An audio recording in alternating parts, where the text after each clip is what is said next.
Olá, muito boa tarde. Esta semana a Comissão Nacional Justiça e Paz apelou a que ninguém fique para trás perante a escalada inflacionista e também diante das diversas crises que assolam o mundo. É um assunto que vamos aprofundar dentro de momentos com Maria do Rosário Carneiro, que está hoje aqui connosco. Antes, porém, ficamos ainda com a atualidade informativa, onde destacamos a Semana do Papa. Cari fratelli e sorelle, buongiorno. O conflito arrasta-se e vai saindo das primeiras páginas, das aberturas dos noticiários, mas o Papa mantém a sua atenção centrada no drama da Ucrânia.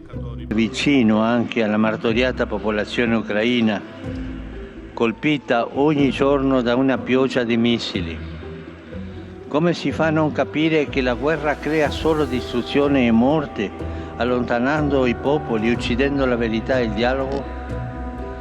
Prego e auspico che tutti gli attori internazionali si diano veramente da fare per riprendere i negoziati, non per alimentare l'insensatezza della guerra.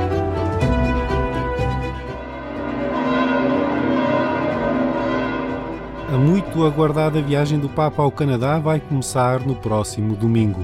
Um momento histórico que procura a reconciliação com os povos indígenas. Cari fratelli e sorelle del Canada, come sapete verrò tra voi soprattutto nel nome di Gesù incontrare e abbracciare le popolazioni indigene.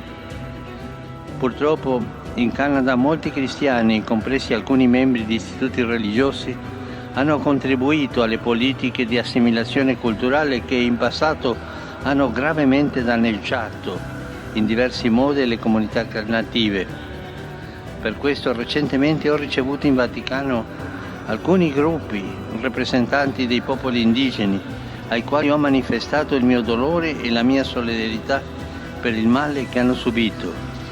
E ora mi accingo a compiere un pellegrinaggio penitenziale che spero con la grazia di Dio possa contribuire al cammino di guarigione e riconciliazione intrapreso già.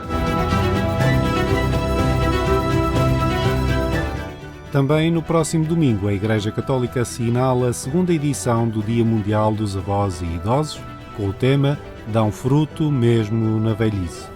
A celebração da missa e a visita a idosos sozinhos são propostas do Vaticano para esta jornada especial.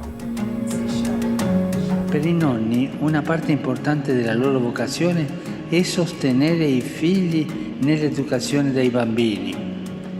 I piccoli imparano la forza della tenerezza e il rispetto per la fragilità, lezione insostituibile che con i nonni sono più facili da imparare e da ricevere. I nonni da parte loro imparano che la tenerezza e la fragilità non sono solo segni del declino. Per i giovani sono passaggi che rendono umano il futuro. E non dimenticatevi di pregare per me. Arrivederci. 10 padres foram ordenados em Lisboa para servir a diocese e congregações religiosas.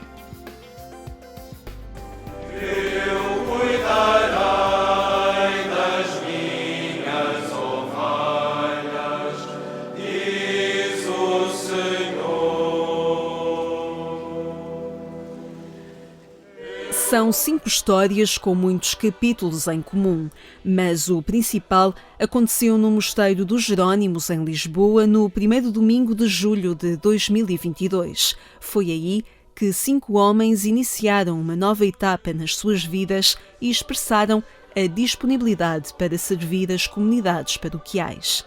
Causa alguma confusão, mas é uma expressão muito bonita. Eu tenho que partilhar isso. Um dos primeiros impactos, de facto, depois da ordenação. Bem, claro, os maiores impactos são a celebração da missa e a celebração da confissão, mas à saída da ordenação já temos quem nos trate por Padre Lourenço, não é? E eu tive essa experiência bonita de ter pessoas muito mais velhas que eu, não é? Pessoas que olham para um rapaz de 24 anos e chamam Padre, não é? Pai, portanto. Vindos de Tires, da cidade de Lisboa ou de Évora de Alcobaça, a ordenação sacerdotal resulta de um caminho em passos que se foram dando acompanhados e na soma de todas as vivências. Aquilo que eu sou hoje foi muito influenciado e plasmado pelas experiências que fui tendo até hoje. Quer seja nas comunidades paroquiais onde estive, quer seja a comunidade paroquial de onde venho, quer seja as relações que tive. E isso vai moldando a nossa forma de ser e até o nosso coração de pastores. Não é? O que há de vir também assim será. Vêm da mesma paróquia, Évora de Alcobaça, mas quis a vida que só se encontrassem no seminário em Lisboa. O padre Fábio entrou primeiro e, 3 anos depois, confirmou que a sua comunidade de origem lhe dava mais um irmão para consigo caminhar no sacerdócio. Vejo que um padre atual, na atualidade, deve estar muito relacionado com o mundo. O padre Cerca, que era um padre aqui do Patriarcado, dizia muito que um padre hoje em dia tem que ter a mão em cima da Bíblia e outra em cima do jornal, ou seja, sobre a atualidade. E o meu gosto pela Fórmula 1, pela saúde, também quer buscar muito esse sentido de que um padre, de facto, falamos de Deus, rezamos a Deus, mas de facto não devemos esquecer que a religião se enquadra num mundo e devemos falar a este mundo, a esta linguagem. Da cidade de Lisboa, o padre Lourenço Lino conta como a sua vocação se foi mostrando na naturalidade da inserção na paróquia de São João de Deus. A resposta foi surgindo quando ele ousou perguntar que caminho devia seguir. Quando, pelo contrário, começamos a questionar o Senhor e começamos a perguntar-lhe a Ele, esse exercício de perspectiva diferente muda o correr das coisas. E por isso eu tive a graça de ter quem me fizesse esta pergunta, que é: o que é que Deus quer de ti? Já lhe perguntaste o que é que Ele quer de ti? E quando comecei a pensar nisso assim, mais desta maneira, e como eu dizia, a ler a vida a partir dessa questão da vontade do Senhor, usou há pouco uma palavra e de facto as coisas foram acontecendo com alguma naturalidade. E natural é também o movimento de entrada e saída no seminário. Assim se constrói casa, ano após ano. Quando há uns meses fiz 25 anos de padre, comunicava-lhes isto, que devem ser poucos aqueles pais que depois acolhem os filhos como irmãos. E é um bocadinho essa a experiência que eu faço, é acompanhá-los aqui neste sentido, de uma solicitude e de uma atenção pela história de cada um e pelos desafios que Deus vai fazendo e como é que eles podem ir aprendendo a responder e crescendo nessa resposta, e depois na ordenação acolhê-los como irmãos no ministério, alguns mesmo no mesmo presbitério. Os novos padres fazem agora um caminho em conjunto, construindo a Igreja ao lado de cristãos num tempo sinodal e marcado pela etapa que será a Jornada Mundial da Juventude, onde estarão a participar com expectativa. A Jornada Mundial marca muita gente de muita forma, não é? É talvez uma grande manifestação do Espírito Santo, porque toca cada um de acordo com as suas inquietações, com as suas aberturas que tem ao próprio Deus, e na sua situação concreta, aí muitas vezes é esse o local, e nós ouvimos inúmeros testemunhos de jovens que conheceram Jesus nesses grandes acontecimentos. Tive a oportunidade de ir a Cracóvia, e agora, ao encerrar o ano de seminário, esta formação primeira de seminário, vislumbrar-se as Jornadas Mundiais da Juventude em Lisboa, foi para mim um grande apelo de como é que eu vou estar, como é que será um foco também. Não será apenas o foco principal, mas será um foco e um vetor a atender para os jovens, estar disponível para os jovens, que é sempre uma franja, uma faixa etária, se calhar, muito problemática, de muitos questionamentos, e bem, e acho que é próprio da idade. Como é que este ano, já agora e futuramente, será com atenção para isso, para as Jornadas Mundiais, que seja crentes, não crentes, seja um encontro de facto entre jovens que direcionando para o mesmo. Se depois vão ser cristãos fervorosos ou não, isso vai depender depois da caminhada, mas como é que eu potencio esse primeiro encontro? Novo e amplo é o caminho que agora iniciam, depois de anos de formação humana e espiritual. Levo muito aqui esta imagem de não está tudo feito, não está tudo acabado, mas é possível ir mais longe. E talvez até essa experiência desse tal lema que escolhemos, não é? O Fasto ao Largo, mostra muito isso. Na tradução nova da Conferência Episcopal Portuguesa fala muito de ir mar adentro. É a ideia de tenho muito ainda por caminhar, tenho muito por navegar, mas o seminário foi aquela que foi a porta de abertura para esse mar. E por isso serve daqui, e as paredes falam disso, desse desejo muito grande de amar o povo, servir o povo, do qual faço parte, do qual me integro e que quero muito que seja assim a minha vida, pautada sempre com Jesus. Que eles tenham muito desejo de ser profundamente humanos e profundamente de Deus. Nem máquinas, nem simples aplicadores de leis, nem computadores, nem perfeições idealizadas que não existem, que sejam capazes de acolher, assumir as suas fraquezas e confiar em Deus e que Deus age através deles, para além deles e às vezes apesar deles, mas Deus age com eles, e também que sejam capazes de amar muito o povo de Deus na sua realidade concreta, que nunca se escandalizem com as fragilidades e às vezes até os pecados deles ou dos outros, porque Deus é o Redentor, Deus é o que salva. E se agora se inicia uma nova etapa nas suas vidas, os 5 padres querem deixar a porta do seminário entreaberta. Todos acreditam que no seminário se iniciou apenas um caminho que os irmana e os confirma na mesma construção. Há um certo nervosismo pela certeza de que realmente é algo tão grande e eu sou tão frágil, e no meio das minhas mãos o Senhor vem ao encontro, faz-se presente.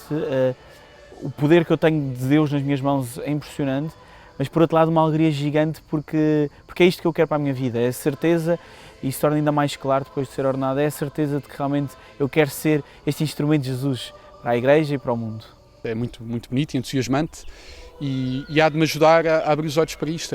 A Igreja que eu sirvo é muito maior do que eu, é uma comunhão muito grande e Deus é que é o Pai comum de todos, não é? Que une a fé de todos. E, portanto, entusiasma a desejar servir esta Igreja e não uma abstrata.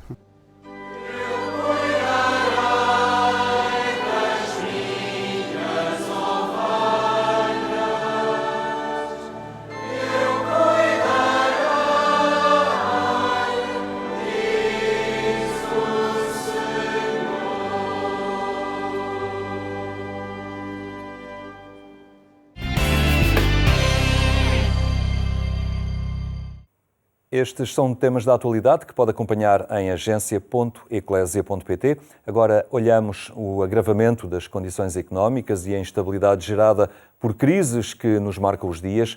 Mereceram a atenção das comissões diocesanas, Justiça e Paz, que se articularam com a Comissão Nacional na elaboração de uma nota que vamos olhar com Maria do Rosário Carneiro. Boa tarde, obrigado por estar aqui no programa Eclésia. Na verdade, esta nota resulta de uma articulação, não é? Como é que chegaram a esta percepção de que era necessário a várias vozes, não é, emitirem esta nota?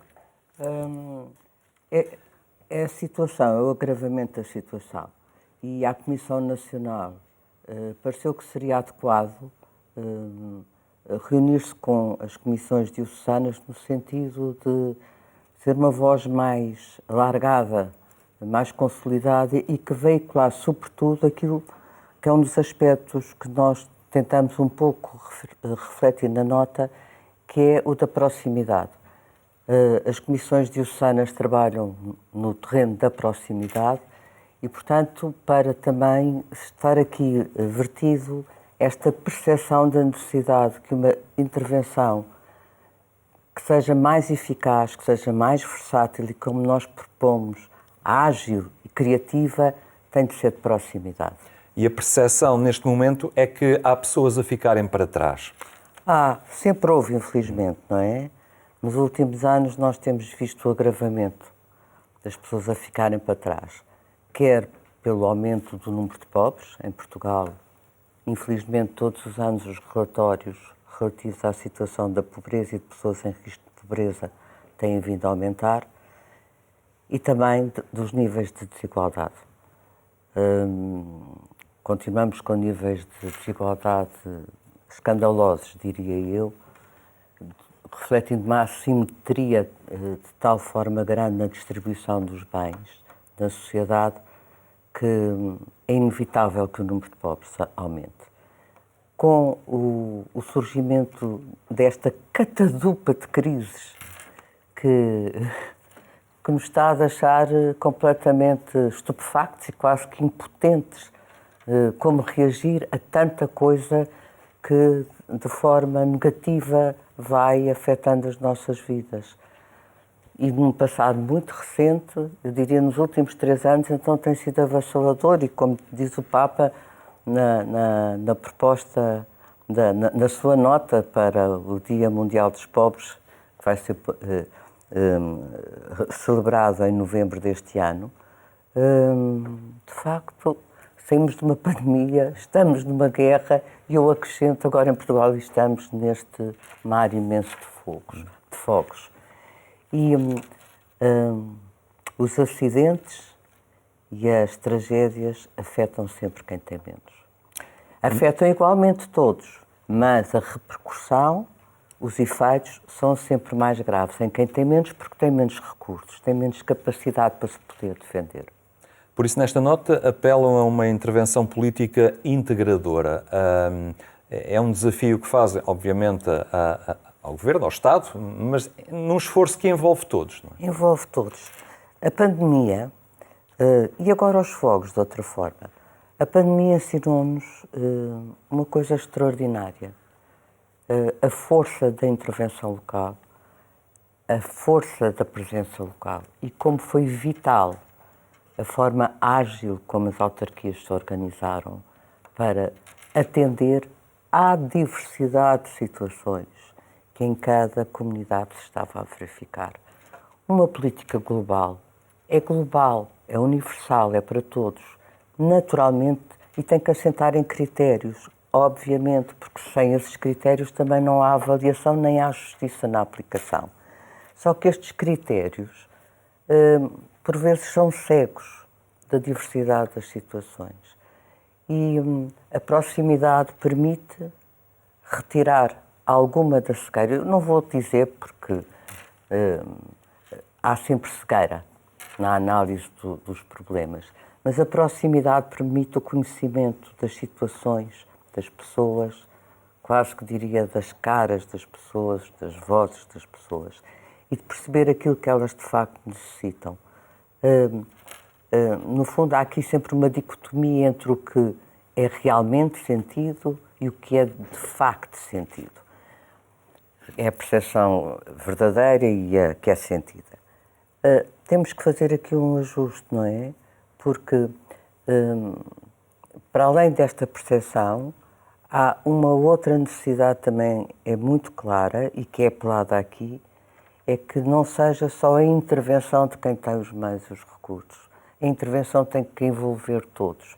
Há 2 ou 3 dias ouvi um comentador, um especialista acerca da questão dos fogos, dizer uma coisa que se aplica completamente àquilo que estamos a falar.